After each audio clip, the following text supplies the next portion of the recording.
वक्फ bill पर प्रधानमंत्री मोदी का बड़ा बयान। न्यूज 18 के राइजिंग भारत कार्यक्रम में कहा, सामाजिक न्याय के लिए ठोस कदम लाया गया। एक नोटिस से चली जाती थी जमीन, अब आम मुसलमानों के हितों की होगी रक्षा।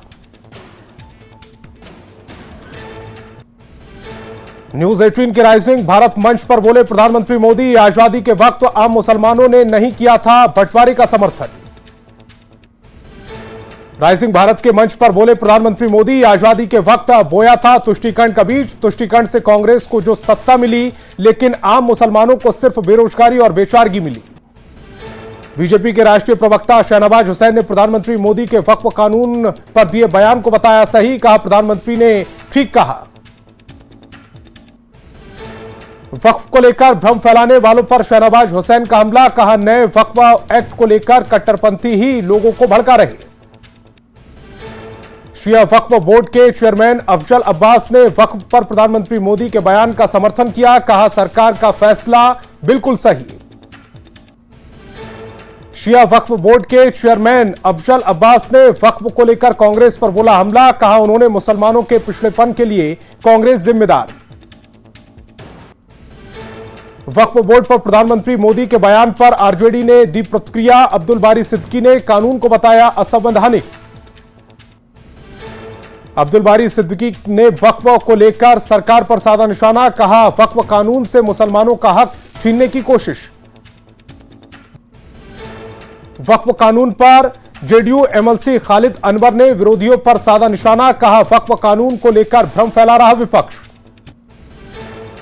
जेडीयू एमएलसी खालिद अनवर ने देश के बंटवारे के लिए कांग्रेस की नीति को ठहराया जिम्मेदार। कहा, मुसलमानों को वोट बैंक के तौर पर इस्तेमाल कर रही कांग्रेस। वक्फ कानून पर बिहार में नहीं थम रहा विवाद। पटना में फिर से पोस्टर लगाकर सीएम नीतीश पर साधा निशाना। पटना में सीएम नीतीश कुमार के वक्फ कानून का समर्थन करने पर कसा तंज। कहा, आरजेडी इस कानून के खिलाफ करेगी आंदोलन।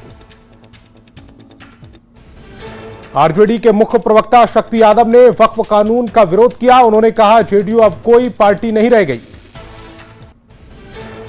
तेजस्वी यादव के खुद को मुख्यमंत्री चेहरा बताने पर मंत्री श्रवण कुमार ने किया जोरदार हमला। कहा, इस तरह का बयान जनता का अपमान। जनता के समर्थन से कोई बनता है मुख्यमंत्री।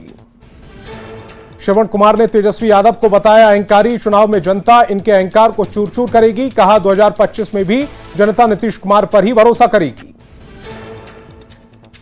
बिहार में लॉ एंड ऑर्डर को लेकर नीतीश सरकार पर साधा निशाना। कहा, बिहार का लॉ एंड ऑर्डर डिसऑर्डर हो चुका है। तेजस्वी यादव ने नीतीश कुमार की सेहत पर फिर उठाए सवाल। कहा, मुख्यमंत्री को अब हाथ पकड़कर आरती करवानी पड़ती है। तेजस्वी यादव के खुद को सीएम बताने पर उप मुख्यमंत्री विजय कुमार सिन्हा ने साधा निशाना। कहा, हकीकत चुनाव के बाद पता चल जाएगी। विजय कुमार सिन्हा ने तेजस्वी यादव पर हमला करते हुए कहा कि जीत उसी की होगी जो जनता के लिए काम करेगा।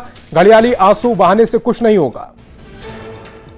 केंद्रीय राज्य मंत्री शांतनु ठाकुर ने संविधान को लेकर राहुल गांधी के दिए बयान पर बोला हमला। कहा, चुनाव जीतने के लिए कांग्रेस नेता कुछ भी नहीं बोलते हैं, जनता बहुत समझदार है। जेडीयू विधायक गोपाल मंडल ने एक बार फिर दिया विवादित बयान। कहा, क्रिकेट में पाकिस्तान जीतता है तो मुसलमान पटाखा फोड़ते हैं।